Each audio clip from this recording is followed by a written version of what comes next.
कार्यक्रम real estate की reality देख रहे हैं आप। मैं हूं आपके साथ ऋषिका गुप्ता। बात करेंगे राजधानी लखनऊ से, जहां लखनऊ से सटे जिला बाराबंकी में एक ऐसा मामला सामने आया जहां लगातार पीड़िता दर दर की ठोकरें खाने को मजबूर है। आपको बता दें, आए दिन यहां से दबंग भूमाफियाओं का कहर देखने को मिलता है और एक बार फिर से महिला के जमीन कब्जाने के मामले में लगातार 3-4 युवकों के अब मारपीट करने का मामला जो है वो सामने आया है। मामला जिला बाराबंकी थाना सतरीक के अंतर्गत आता है। गांव मुक्कीपुर का ये पूरा मामला, जहां पर महिला अपनी जमीन पर कई सालों से रह रही है, लेकिन वहीं के दबंग दिनेश, कमलेश और संदीप लगातार इस महिला को परेशान करने का काम कर रहे हैं। महिला ने कई बार कप्तान से लेकर चौकी तक प्रार्थना पत्र दिया है, लेकिन अभी तक कोई सुनवाई नहीं हुई है। लगातार महिला पुलिस प्रशासन और राजस्व विभाग के चक्कर लगाकर थक चुकी है। महिला का ये भी आरोप है कि भूमाफिया कभी भी हमारी जमीन कब्जाने के चक्कर में जान से मार सकते हैं। अब महिला ने मुख्यमंत्री से प्रार्थना पत्र देकर शिकायत की है और न्याय दिलाने की गुहार लगाई है, लेकिन सवाल ये उठता है कि आखिर प्रशासन ऐसे मामलों पर क्यों ध्यान नहीं देता, या फिर जो भूमाफिया जो पीड़ितों की जमीन पर कब्जा कर लेते हैं उन भूमाफियाओं को किसका संरक्षण आखिर मिलता है। अगर पीड़िता लगातार थाने के चक्कर लगा रही है, विभाग के चक्कर लगा रही है, तो क्यों इस पर कार्रवाई प्रशासन की ओर से नहीं की जा रही है। और लगातार इसको लेकर जो तमाम खबरें सामने आ रही हैं, वो भी आप देखिए किस तरह से जो महिला है वो लगातार थाने के चक्कर काट रही है। और चलिए इसी मुद्दे पर चर्चा करेंगे। खास मेहमान हमारे साथ जुड़ चुके हैं, उनका परिचय आपसे करा देते हैं। ज्ञानेश वर्मा लखनऊ ब्यूरो से, और इसी के साथ धीरज महेरे वरिष्ठ पत्रकार हमारे साथ जुड़ गए हैं। आप दोनों का ही बहुत स्वागत है। ज्ञानेश, सबसे पहले आप ही के पास आना चाहूंगी, इस पूरे मामले को लेकर क्या कुछ जानकारी है। देखिए, कहीं ना कहीं जिस तरह से ये खबर सामने आ रही है, एक महिला जिसकी जमीन पर दबंग कब्जा करने की कोशिश कर रहे हैं, उसके साथ मारपीट की गई, धमकाया उसे जा रहा है, लेकिन प्रशासन इस पर कुछ भी बोलने को क्यों तैयार नहीं है। आखिर ऐसे भूमाफियाओं को संरक्षण किसका मिलता है? देखिए रिश्ता जी, मैं बता दूं कि ये जो मामला है ये राजधानी लखनऊ से सटे मात्र जो है 16 किलोमीटर की दूरी पर है, थाना सतरे। और ये महिला जो है मीरा नाम की महिला है, जो लगातार उस दिन हमारे ऑफिस में आई थी और लगातार वो रो रही थी। उसका कहना था कि देखिए कि मैं लगातार ये लोग हमको धमकाते हैं और जब हम पुलिस के पास में जाते हैं तो पुलिस हमारी सुनती नहीं। हालांकि वो उसका आरोप ये है कि पुलिस को ये लोग पैसा खिला देते हैं, जिसकी वजह से पुलिस उल्टा हमको और हमारे आदमी को ले जाकर बंद कर देती है और रात भर रखती है, उसके बाद में हमको छोड़ देती है, वो भी काफी दबाव पड़ने पर। तो कहीं न कहीं बता दूं, ये जमीन का जो मोह है रिश्ता जी, राजधानी लखनऊ या अन्य जिलों की बात करें तो ये जो चाहे प्रशासनिक अधिकारी हो चाहे पुलिस के अधिकारी हो, जो उनको न्याय के लिए रखा गया वो न्याय ना करके वो लगातार ऐसी जमीनों को कब्जाने में संलिप्त रहते हैं। अब सोचिए, महिला है और जहाँ पे रह रही वर्षों से, वहाँ पे उसका आरोप है कि वो पहले गोबर डालते हैं, गंदगी डालते हैं ताकि मैं हट जाऊँ वहाँ से। और जब वहाँ से दूर से 3-4 युवक हैं, दारू पी के आके बैठते हैं और जब मैं परेशान हो जाती हूँ तो जब मैं कुछ बोलती हूँ तो मुझको मारते हैं। एक बार तो मुझे ऐसा लगा कि मुझे जान से मार देंगे, क्योंकि रात में 9 बजे घुसते हैं और गंदी गंदी गालियां भी देते हैं। तो जो दिनेश है नामक युवक, जो दबंग भूमाफिया, ये लोग लगातार उस औरत को परेशान करने का काम कर रहे हैं। उसने न्याय के लिए मुख्यमंत्री आदित्यनाथ को भी उसने एक चिट्ठी लिखी है कि मुझे यहाँ से न्याय नहीं मिल पा रहा। तो बड़ा प्रश्न चिन्ह है। देखिए कि रिश्ता जी, कि अगर ऐसे अधिकारी अगर चाहें तो न्याय दिलाने में वो पूरी मदद कर सकते हैं, क्योंकि वो सक्षम अधिकारी होते हैं, लेकिन उनकी लापरवाही की वजह से जब अभी इसी महिला की इनकी मौत हो जाती तो उसकी जिम्मेदारी फिर किसकी होगी? इन पे कार्रवाई होनी चाहिए। तो ये जमीन और बता रहा हूँ सस्ते मत्ते के चक्कर में फ्री में, चाहे वो गांव की जमीन हो, चाहे वो ग्राम समाज की जमीन हो, चाहे कोई गरीब व्यक्ति रह रहा हो, इन जमीनों पर इन दबंगों की निगाह रहती है और कैसे भी साम दाम दंडे कब्जाने का काम किया करते हैं। एक मामले नहीं रिश्ता जी, बता दूं हजारों ऐसे मामले हैं जहां पर ऐसे सक्रिय रहते हैं। तो बड़ा कारण यही होता है कि जो प्रार्थना पत्र दिया जाता है उस पर तय समय पर कार्रवाई नहीं होती है। अगर कार्रवाई हो जाए, लगातार हम उत्तर प्रदेश की अगर हम बात करें तो इस तरह के मामलों की हम चर्चा करते हैं, और ये मामला जिस तरह से अब निकलकर सामने आ रहा है कि एक महिला के साथ मारपीट की जा रही है, लगातार उसे डराया धमकाया जा रहा है, उसके बाद भी अगर प्रशासन यहाँ पर कोई संज्ञान लेता हुआ नजर नहीं आता है तो बेहद दुर्भाग्यपूर्ण ये है। क्योंकि जिसके पास वो महिला न्याय की गुहार लेकर लगातार पहुंच रही है। अगर वही लोग ऐसी चीजों में संलिप्त पाए जाएंगे तो फिर आम जनता किसके पास जाएगी। बिल्कुल ठीक कहा आपने। नीरज मेहरे जी भी हमारे साथ बने हुए हैं। नीरज जी, आपके पास मैं आना चाहूंगी। देखिए, लगातार उत्तर प्रदेश की हम बात कर ले, राजधानी लखनऊ की हम बात कर ले या इसके आसपास के जिलों की बात कर ले, इस तरह की खबरें लगातार सामने आ रही है और दूसरी तरफ हम देख रहे हैं उत्तर प्रदेश में जोरों शोरों से भूमाफियाओं पर शिकंजा कसने का भी काम चल रहा है। कहीं ना कहीं सरकार ऐसे जिलों से क्यों अछूती रह जाती है, वहां तक पहुंच नहीं पाती है, या क्या इसके पीछे का बड़ा कारण मानते हैं जो ऐसे भूमाफियाओं पर कभी कार्रवाई नहीं देखने को मिलती है? देखिए, इसका भी मामला चाहे लखनऊ का हो या बाराबंकी का हो, उत्तर प्रदेश में लगातार इस तरह की घटनाएं हो रही हैं, जिनको निश्चित रूप से इन घटनाओं को जो बढ़ावा देने का काम कर रही है वो उत्तर प्रदेश पुलिस कर रही है। निश्चित रूप से जो पुलिस इनकी सुरक्षा करनी चाहिए, इनकी रक्षा करनी चाहिए, इनकी जमीन की रक्षा करनी चाहिए, इनकी बात सुननी चाहिए और मुकदमा दर्ज करना चाहिए। जबकि आपको याद होगा भी कुछ ही दिन पहले नए नियम, नए कानून का देश में आगाज हो गया है और उसमें स्पष्ट ये आदेश किए गए हैं कि 3 दिन के अंदर आपको पीड़ित की एफआईआर दर्ज करनी ही होगी। उसके बावजूद भी अगर इस तरह की घटनाएं हो रही हैं और एक्शन नहीं कर पा रही है पुलिस, तो निश्चित रूप से उत्तर प्रदेश सरकार की छवि को धूमिल करने का काम पुलिस कर रही है।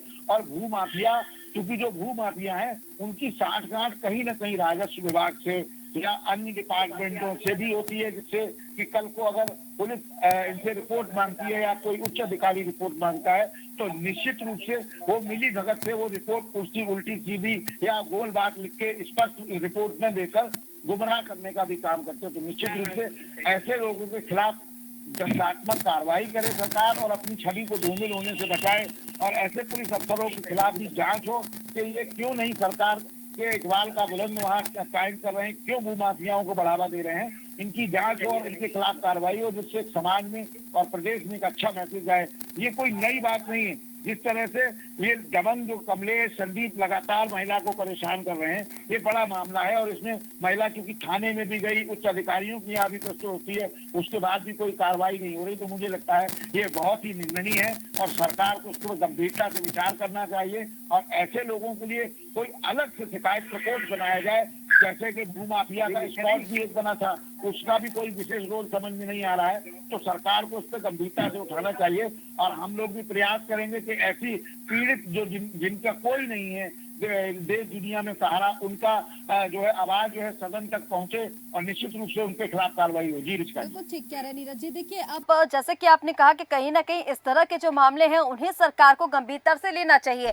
अब लगातार हम देख रहे हैं इसके लिए, देखिए, नियम कानून तो पहले भी थे और उसके बाद भी नियम कानून बनाए गए, लेकिन कहीं ना कहीं वो नियम कानून धरातल पर कहाँ काम करते हैं इसका कुछ पता नहीं चल पाता। और उसी का एक ये हम उदाहरण देख सकते हैं, बाराबंकी का ये जो मामला निकलकर सामने आ रहा है। ज्ञानेश्वरी, इस मामले को लेकर अगर हम बात करें, जैसा कि आपने बताया कि महिलाओं के साथ जो महिला है, पीड़ित महिला जिसकी जमीन है, उसके साथ मारपीट करने का प्रयास किया गया, जान से मारने की कोशिश की गई है। इसको लेकर अभी तक स्थानीय प्रशासन ने क्या कुछ कार्रवाई की है? क्या स्थानीय प्रशासन की ओर से कोई कार्रवाई देखने को मिली भी है या फिर सिर्फ खाना पूर्ति की जा रही है? देखिए, ऐसे में महिला का कहना है कि जब मेरे साथ में ये लोग धमकी दे रहे थे, उसके बाद मैंने मारा और ये लोग मुझे मारे भी, और मारने के बाद में जब मैं चौकी में गई तो उल्टा 100 नंबर की गाड़ी आई और उसके बाद थाने वाले हैं, उल्टा उनको ना ले जाकर मेरे हस्बैंड को और मुझको ले गए और जीप में बिठा के ले जाने के बाद में उन्होंने जो है वो हमको रोका है। एक रात में हमको रोका है, उनको नहीं रोका है। और रोकने के बाद में इन्होंने जो है वो कार्रवाई उन पर करना चाहिए, उन पर ना करके हम पर किया है। तो बड़ा प्रश्न चिन्ह खड़ा हो रहा है ना कि अगर उन पर नहीं कर रहे हैं। दूसरी चीज में उसको जब रास्ते में आते हैं जीप से छोड़ने, तो जीप से छोड़ने के बजाय उसको जंगल में छोड़ देते हैं और फिर एक पुलिस वाला उतरता है और कहता है कि तुम सीधे तरीके से मान जाओ, नहीं तो मैं पुलिस भाषा में समझाऊंगा। तो उस औरत डरती है और फिर वो दूसरी किसी घर में जाती है। तो इस तरीके का माहौल है रिश्ता जी उत्तर प्रदेश पुलिस का। जो उस औरत का कहना है लगातार। और जी नीरज जी, यहाँ पर क्या वाकई पुलिस प्रशासन की जो स्थिति है वो इतनी ज्यादा दयनीय हो गई है? दयनीय, या फिर हम ये कह लें कि उनका जो दबंग रवैया है आम जनता के प्रति वो इतना ज्यादा हो गया है कि अब उन्हें आम जनता की न्याय की गुहार तो दूसरी बात है, जो लोग इसमें संलिप्त हैं, जो कब्जा करा रहे हैं, वो उन्हीं के साथ मिलकर और पीड़ितों की जमीन पर कब्जा कराने में जुटे हुए हैं, और पूरे उत्तर प्रदेश की ये कहानी है। देखिए रिश्ता जी, अभी कुछ दिन पहले आपको याद होगा कि उत्तर प्रदेश पुलिस के पूर्व डीजीपी ने एक बयान दिया था कि अब उत्तर प्रदेश की पुलिस मित्र पुलिस बनकर काम करेगी। तो निश्चित रूप से उस समय वो डीजीपी थे उत्तर प्रदेश पुलिस के। तो इन सब संवेदनाओं को देखते हुए, इन सब बातों को देखते हुए पुलिस का जो चेहरा भयावह सामने आ रहा है, निर्मम चेहरा सामने आ रहा है, डरावना चेहरा सामने आ रहा है, वो निश्चित रूप से, जैसा मैंने पहले कहा, कि सरकार की छवि को धूमिल कर रहा है। और एक महिला को रात भर थाने में बिठाने, बिना एफआईआर के बिठाने का कौन सा औचित्य बनता है? तो निश्चित रूप से, क्योंकि उन लोगों के पास ना तो इतना पैसा होता है कि वो सही जगह जाके वहाँ रोज रोज आके राजधानी में और लोगों से मिल पाए, अफसरों से शिकायत कर पाए, क्योंकि जो अफसर इस पे कार्रवाई कर सकते हैं वो निश्चित रूप से विधानसभा लोक भवन में बैठते हैं, और उनके पास तक जा पाना नामुमकिन होता है, क्योंकि वहाँ बिना पास के एंट्री नहीं होती, और इनको जाने क्यों दिया जाएगा, बहुत सारी समस्याएं होती हैं। लेकिन निश्चित रूप से जिले में जो अफसर तैनात हैं, पुलिस के हों, राजस्व विभाग के हों, उनको भी गंभीरता से देखना चाहिए। सिटी मजिस्ट्रेट हैं, एसडीएम है, एडीएम है, उप जिलाधिकारी हैं, सीडीओ, इनकी भी जिम्मेदारी बनती है कि जिले में हमारे में कानून व्यवस्था का इकबाल बुलंद रहे। तो निश्चित रूप से ये पुलिस ही नहीं, इन सब से पुलिस से जुड़े सारे सिस्टम को ही दोषी माना जा सकता है इसमें, निश्चित रूप से। लेकिन उसको न्याय मिलना चाहिए, ऐसी सरकार की इच्छा है। जी, कहीं ना कहीं से प्रशासन नहीं, पूरे सिस्टम की यहाँ पर गलती हो जाती है, और जब हम इस तरह के मामले सामने आते हुए देखते हैं तो दोषी एक लाइन से पूरा सिस्टम होता है, और इस मामले में पीड़िता को न्याय मिलना चाहिए। इसी बात पर चर्चा भी हम कर रहे हैं, क्योंकि लगातार प्रशासन की इस तरह से जो गतिविधियां हैं वो देखने को मिल रही हैं, लेकिन इसके ऊपर जो सिस्टम काम कर रहा है, जो शासन काम कर रहा है, उनको इसकी भनक नहीं। रिया जी, आपका हमारे साथ जुड़ने के लिए बहुत शुक्रिया। तो देखिए, दबंगों का कहर लगातार जारी है, भूमाफियाओं की जमीन पर कब्जा, जो भूमाफिया जमीन कब्जाने का काम जो है वो उनका लगातार जारी है, लेकिन प्रशासन, स्थानीय प्रशासन, पुलिस प्रशासन क्या कर रहा है इसकी कोई खबर नहीं। पीड़ित महिला की जब हम बात कर रहे हैं यहाँ पर, तो तस्वीरों में भी आपको दिखा रहे हैं किस तरह से, और आरोप ये लगाया जा रहा है कि पीड़ित महिला जब इस पुलिस के पास पहुंचती है, प्रशासन के पास, तो पुलिस उल्टा उन्हीं लोगों को थाने में बैठा लेती है, उनके पति को गिरफ्तार कर लिया जाता है, उन्हें रास्ते में छोड़ दिया जाता है, और फिर पुलिस पीड़ितों को ही धमकाती है कि आप ठीक तरह से समझ जाइए, नहीं तो फिर हम आपको अपनी भाषा में समझाएंगे। ये क्या रवैया पेश करता है स्थानीय पुलिस का, ये अलग देखने वाली बात है। लेकिन फिलहाल थाने के चक्कर लगातार ये महिला लगा रही है, लेकिन अभी तक पीड़िता को न्याय नहीं मिला है। ज्ञानेश, अगर इसी तरह का रवैया रहता है पुलिस प्रशासन का उत्तर प्रदेश में, लखनऊ में या फिर आसपास के जिलों में, तो किसी भी बड़ी अनहोनी को कभी भी अंजाम दिया जा सकता है, और भूमाफियाओं के हौसले ऐसे लगातार बुलंद हो रहे हैं। उत्तर प्रदेश के मुख्यमंत्री योगी आदित्यनाथ जिस तरह की योजनाओं का ऐलान करते हैं, या फिर जो भी मन से ऐलान करते हैं, उस सभी को स्थानीय प्रशासन पलीता लगाते हुए नजर आ रहा है। रिश्ता जी, कोई दो राय नहीं, जो आपने मुखिया की दता बता रहे हैं, बिल्कुल। और ये बता दूं कि योगी आदित्यनाथ लगातार अफसरों को आदेश देते हैं, अब चाहे वो कप्तान हो चाहे डीएम हो, या ज्यादा देर की घटना नहीं है। अगर ये चाहेंगे तो ये औरत मेरे से ऑफिस में भी रो रही थी और कह रही थी कि कभी भी मेरी जान जा सकती है, और ये लोग कभी भी मुझे मार सकते हैं, क्योंकि इन लोगों का आए दिन आके 9-10 बजे मुझे गाली देते हैं, भद्दी भद्दी गालियां देते हैं और मारते हैं। अगर हम कुछ कहते हैं तो ये मारते भी, एक नहीं है, 10 बार इन लोगों ने किया है। तो बड़ा सवाल ये उठता है रिश्ता जी की योगी आदित्यनाथ तो आदेश जारी करते हैं, लेकिन उसका पालन जमीन पर कितना होता है, अधिकारी जो उनका डर कितना है, वो तभी डरते हैं जब उनको ये पता होता है कि ये महिला कहाँ तक डर सकती है। ये हमारे एक इवेंट से ऊपर से फोन भी आएगा तो हमारी चौकी में आएगा, हमारे थाने में आएगा, और वो वहीं पर उसको दबाने की कोशिश करते हैं। तो जो गरीब महिला होती है, इस तरीके की महिलाएं होती है, चाहे पुरुष की बात करो, वो अपनी आवाज को नहीं उठाते हैं। और मैंने बताया उस रास्ते में जब महिला को छोड़ा गया तो उससे कहा गया है कि आप सीधी तरीके से दोबारा मत आना, और नहीं तो आपका वो हाल करूंगे कि आप नहीं समझ पाओगे।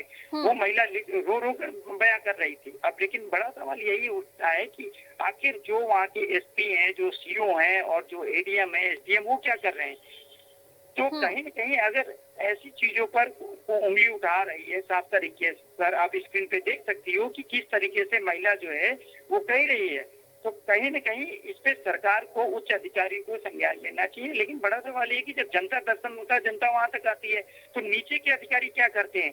जो मोटी पगार लेते हैं सरकारी और सुविधाएं यूज करते हैं, वो इसीलिए बने कि सिस्टम को अच्छे से चले, और सिस्टम अगर अच्छे से नहीं चल रहा है तो लापरवाही किसकी है?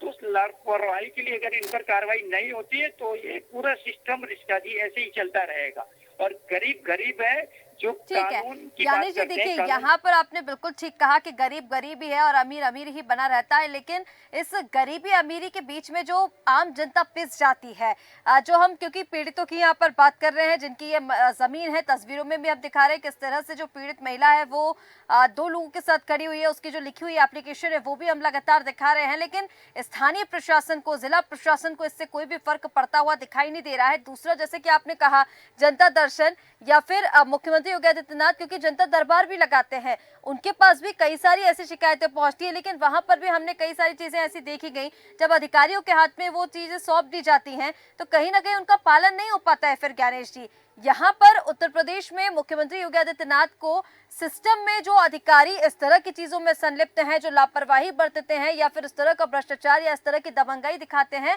उन पर सबसे पहले एक्शन लेना होगा। उसके बाद ये जो भूमाफिया हैं वो फिर कंट्रोल में आएंगे, लेकिन पहले जो सिस्टम में अधिकारी, ऐसे भ्रष्ट अधिकारी हैं, उन पर एक्शन लेकर काम करना होगा।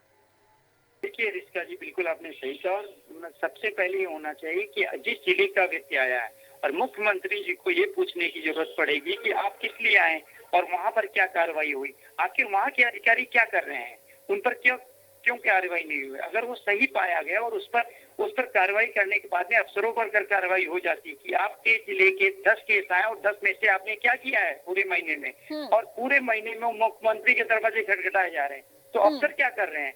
अफसर जो है क्या सीएम की आवाज को नहीं सुन रहे हैं कि वो लगातार कह रहे हैं जनता से न्याय करिए, न्याय करिए, न्याय करिए? क्योंकि जो सरकार की छवि और बनाने और बिगाड़ने में अधिकारी की ही भूमिका होती है रिश्का जी। अगर वो चाहे तो सरकार की छवि को चमका दे और चाहे तो गिरा दे। आप देखिए कि जो पीड़ित सीएम आवास तक पहुंचता है, जनता दर्शन में लाइन लगी रहती है, तो जिले के अफसर ऐसा क्यों नहीं करते कि वो भी नहीं जाएंगे? जब घटना बड़ी हो जाती है तब वो मौके पर पहुंचते हैं, और जब क्या बड़ी घटना का इंतजार करते हैं वो, तो कहीं न कहीं जो अफसर हैं इनकी गड़बड़ी होती है और इनकी लापरवाही की वजह से बड़ी घटनाएं हो भी जाती है। क्योंकि इस महिला ने लगातार हमसे बताया नहीं कि देखिए मैं लगातार, ये लोग हमको आए दिन परेशान करते हैं, और जब मैं कभी कभी दूसरे के घर में जाके रुक जाती हूँ या कहीं और अपने रिश्तेदारी में चल जाती हूँ, क्योंकि कब ये लोग दारू आके आप पी के मेरे घर में गाली गलौज करने लगे, कोई भरोसा नहीं है। और तब मुझे इतना मारे, इतनी चोटें आई है, मैं चल नहीं पा रही हूँ। तो सोचिए आप कि वो औरत कहाँ जाएगी? पुलिस के पास जाएगी। पुलिस से डर हो गया है कि वो फिर न मुझे बिठा ले, मेरे आदमी को, तो उधर से चूंकि पैसा दे दिया जाता है, पुलिस पैसा ले लेती है। मैम, उस महिला की उम्र कितनी है मुझे बता सकती हैं? ठीक है, ठीक है। यहाँ पर जिस तरह से आप देखिए लगातार ये जो पूरे मामले निकलकर सामने आ रहे हैं, कहीं ना कहीं ये जो मामला है वो स्थानीय प्रशासन की, और ये तो एक साफ जाहिर हो रहा है ज्ञानेश जी कि कहीं ना कहीं स्थानीय प्रशासन बड़ी लापरवाही कर रहा है। और जैसे कि हम पहले भी चर्चा कर चुके हैं कि ये पहला मामला नहीं है, लगातार इस तरह के मामले सामने आ रहे हैं, लेकिन सरकार, शासन, प्रशासन इस और ध्यान देने को तैयार नहीं है। चलिए, हमारे साथ समाज सेविका डॉक्टर इंदु सुभाष भी जुड़ चुकी हैं। इंदु जी, बहुत स्वागत है देश न्यूज पर। इंदु जी, सबसे पहले तो इस पूरे मामले पर आपकी प्रतिक्रिया चाहूंगी, कैसे देख रही हैं? एक पीड़िता की जमीन जिस पर भूमाफिया कब्जा करने को दौड़ रहे हैं, स्थानीय प्रशासन भूमाफियाओं की मदद कर रहा है, पीड़ित को ही उल्टा धमकाया जा रहा है, उन्हें थाने में बैठा लिया जाता है, उनसे कहा जाता है कि सीधे तरीके से अपनी जमीन दे दो, नहीं तो कुछ और बहुत बुरा होगा, जान से मारने की धमकी दी जाती है। स्थानीय प्रशासन का इस तरह का रवैया किस और इशारे कर रहा है इंदु जी? मैम, सबसे पहले तो मैं ये जानना चाहूंगी इन महिला की उम्र कितनी, क्योंकि अखबारों से मुझे अभी तक उम्र का नहीं पता लगा है। जो न्यूज सामने आ रही है, इनकी उम्र कितनी है? इंदु जी, इनकी उम्र लगभग होगी 40-50 के आसपास की इनकी उम्र होगी, जैसा तस्वीरों में हम देख पा रहे हैं एग्जैक्ट, क्योंकि इनकी उम्र समझ में नहीं आई। एक प्राकृतिक नियम है कि जब हम पे कोई हमला करता है तो हम झुंड में रहते हैं। तो इस महिला के साथ इनके परिवार वाले, इनके अड़ोसी पड़ोसी, ये सब कहाँ हैं? और प्रशासन मैम गलत कर रहा है, ये थोड़ा सा इसलिए मैं नहीं समझ पा रही हूँ। या तो इनके कागजों में कमी है, ये अपना लेटेस्ट खतौनी और जितनी भी चीजें जरूरी होती हैं वो सारी निकलवाएं, रजिस्ट्री वगैरह सब दिखाएंगी अगर, क्योंकि खाली 112 पे शिकायत करने से प्रशासन तुरंत कार्यवाही मैम नहीं करता है। आपको सारे इंदु कागज जी, यहाँ पर ये जो मामला निकल कर सामने आया, बिल्कुल आप ठीक कह रही है कि 112 पर शिकायत करने से शायद ही वो जो कार्रवाई जिस तरह से होनी चाहिए वो नहीं हो पा रही हो। लेकिन यहाँ पर ये चीजें जो सामने आ रही हैं, देखिए पीड़िता का ये कहना है, हमारे साथ हमारे लखनऊ ब्यूरो से 11 जी भी बने हुए हैं, उनसे बातचीत हुई है पीड़िता की। पीड़िता का ये कहना है कागज लेकर वो पहुंची है, प्रार्थना पत्र वो उन्हीं कागजों के आधार पर दे रही है कि जमीन उनकी है। रात के समय में जब भूमाफिया वहां पर पहुंचते हैं और जब वो थाने पहुंचे तो उल्टा पीड़ितों को थाने में बिठाना, ये कौन सा न्याय है? अगर मान लीजिए पीड़ितों के पास पूरे कागज भी नहीं है तो फिर उनको धमकाने की क्या जरूरत है? वो भी पुलिस प्रशासन की ओर से। पुलिस प्रशासन ये कह रहा है कि आप सीधे तरीके से अगर जमीन नहीं देंगे तो कुछ और बुरा होगा, हम अपनी भाषा में समझाएंगे। ये किस तरह का रवैया है प्रशासन का? सबसे पहले समझिए कि खतौनी का ऑब्जर्वेशन करना, उसको देखना बहुत जरूरी है कि खतौनी में है क्या चीज। क्योंकि किसी व्यक्ति का ये जो साम्राज्य चल, मतलब जो योगी का समय चल रहा है, कोई भी व्यक्ति ऐसे गलती नहीं कर सकता और ना ही कोई चढ़ के बोल सकता। कहीं ना कहीं इनकी डॉक्यूमेंटेशन में कमी होगी, वरना प्रशासन ऐसा क्यों नहीं करेगा, क्यों करेगा मतलब। और दूसरी चीज है, महिला के साथ अगर ऐसा हो रहा है, मैं कहती मान लीजिए उनकी जमीन के कुछ कागजों में कमी है, मान लेते हैं कि कुछ एक कागज उसमें कम है, या खतौनी पर उसने पहले से ही कुछ बवाल डाल दिया हो, खतौनी को डिस्प्यूटेड जानबूझ के कर दिया हो भूमाफियाओं ने, तो ये महिला अकेली पड़ गई है। इसीलिए कई बार क्या होता है, भूमाफिया बहुत बड़ा गेम खेलते हैं और खतौनी के खिलाफ जगह जगह कंप्लेन करके उस भूमि की जो असली जो मालिक है, जैसे महिला है, वो उनके लिए, बेचारों के लिए न्याय पाना इतना मुश्किल होता है। क्योंकि जो उनकी कंप्लेंट होती है भूमाफियाओं की, वो नंबर 1 पे चलती है और वो कोर्ट में अगर पहुंच गई तो आपको मुकदमा फेस करना ही पड़ेगा। और अगर उसमें पहुंच जाती है पुलिस में और हमारे जो वादी है, वादी के कागज ना पहुंच पाए तो पुलिस को दोनों पक्षों का तो पता नहीं है। और अगर आप माननीय पुलिस महानिदेशक को जाकर के वहां पर एक लोक शिकायत करके, एक पद बना हुआ है गेट नंबर 2, पुलिस महानिदेशक का जो कार्यालय है सिग्नेचर बिल्डिंग में, गेट नंबर 2 पे जाएंगे तो इनको अपर पुलिस महानिदेशक लोक शिकायत को एक चिट्ठी देनी होगी, रिसीविंग के लिए एक अलग से कॉपी लेके जाएंगी। मेरा पूरा विश्वास है कि इस पर तुरंत कार्यवाही होगी मैम। और जहाँ ये रहती है वहां से 10 किलोमीटर पे डीएम सर बैठते हैं, वहां पर बिल्कुल न्याय होता है। ये अपने सारे कागजों के वहां लेके वहां जाएं। रात के समय अगर इनको ये अंदेशा है कि कोई इन पे आक्रमण कर रहा है, इनको मारा पीटी कर रहा है, तो वो उसकी वीडियो बना सकती है। उनके साथ उनके बेटा, भतीजा, भाई या पति, देवर, सब लोग आकर के अगर उस जमीन पे बैठ जाएंगे, उसकी बाउंड्री बना दें, वहां पे जाकर के बैठे, तो मैम ये जो इनके साथ इतनी बड़ी आपत्ति आ रही है, जो जिसमें इनकी स्वास्थ्य का भी और इनके शारीरिक इनको चोट वगैरह लग सकती है, सबसे ज्यादा होता है मानसिक प्रताड़ना व्यक्ति की, उन सबसे शायद वो बच सकती हैं। इसको बहुत ठंडे दिमाग से काम करना है। और मैम इंदु जी, जैसे कि आपने कहा, बिल्कुल ये सारी चीज़ें ठीक हैं। आपने जैसे भी बताया कि पॉइंट बाय पॉइंट अगर इस तरह से वो स्टेप्स लेते हैं या फिर उनके परिवार इस तरह से शिकायत के लिए पहुंचते हैं, जैसे कि आपने बताया कि उनके घर से बहुत ही नज़दीक डीएम सर भी बैठते हैं, अगर वहाँ वो पहुँचते तो निश्चित तौर पर उन्हें न्याय मिलेगा। लेकिन सवाल ये भी था इंदु जी कि ये पहला मामला नहीं है। इस मामले में ठीक है, जिस तरह से आपने बताया, तो न्याय की गुहार अब वो देखिए महिला लगातार लगा रही है, तो हम भी चाहते हैं कि न्याय महिला को मिल जाए। लेकिन सवाल यही है कि ये पहला मामला नहीं है। उत्तर प्रदेश से, राजधानी लखनऊ से, आसपास के जिलों से लगातार इस तरह के मामले सामने आ रहे हैं और हर जगह लापरवाही सिर्फ प्रशासन की पाई जा रही है। ऐसा क्यों?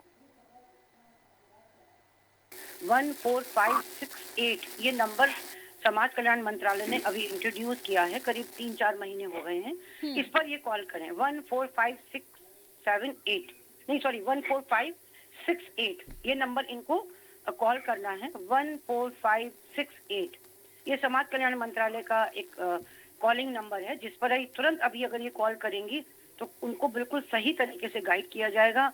जो प्रदेश में घटनाएं बढ़ रही हैं, जो चीजें बढ़ रही हैं, तो मैम अपराध को हम कैसे रोकें? हम नैतिकता से ही रोक सकते हैं ना। लोगों के बीच में जाकर के जागरूकता, कुछ कैंप्स किए जाएं। अगर आइडेंटिफाई होता है तो वहां पर जो प्रशासन है उनको जमीनों पर जो अनाधिकृत जो कब्जा कर लेते हैं या जो लोगों को इस तरह प्रताड़ित करते हैं, अगर इस तरह के छोटे छोटे कैंप्स हो जाएं तो क्या है कि लोगों को जागरूकता मिलेगी कि हम अपनी कागजों को कैसे दुरुस्त रखें और किस तरीके से हम झूठे केसेस से बच सकते हैं। अभी तो प्रॉपरली इनके कागजों को देखने की जरूरत है। या कोई भी व्यक्ति कहीं पर कर रहा है, मैम ये तो मैं समझती हूँ कि इस समय चीजें बहुत तेजी से इस तरह की बढ़ रही हैं, जहाँ पर लोग असंतुष्ट हैं, या उनकी शिकायतें बहुत ज्यादा आ रही हैं सामने, तो एक बात ये भी होती है कि 1076 वो नहीं जानते, वो केवल कॉल करना जानते हैं, वो चिट्ठियों को लिखना नहीं जानते।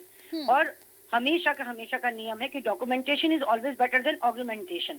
हम बहसबाजी करने की जगह अगर डॉक्यूमेंटेशन पे काम करेंगे, आरटीआईज लगाएंगे, तो वो चीजें हमारे सामने एक कागज के कहीं साक्ष्य न के रूप में कहीं इस होगी। तरह की कमी तभी आती है इंदु जी, जब शिक्षा का अभाव हो, अशिक्षा हो। और ये क्षेत्र जो आप तस्वीरों में भी देख रही होंगी तो आप समझ पा रही होंगी कि ये क्षेत्र किस तरह का क्षेत्र है और जो पीड़ित हैं वो शिक्षित हैं भी या नहीं है। लेकिन आपने यहाँ पर बिल्कुल ठीक कहा कि अगर लगातार एक के बाद एक क्रम से काम किया जाए तो न्याय मिल सकता है। यहाँ पर देखिए कोशिश यही की जा रही है कि पीड़िता को भी न्याय मिले। हम भी लगातार ये कोशिश कर रहे हैं और इसी विषय को चर्चा में भी इसीलिए लिया है।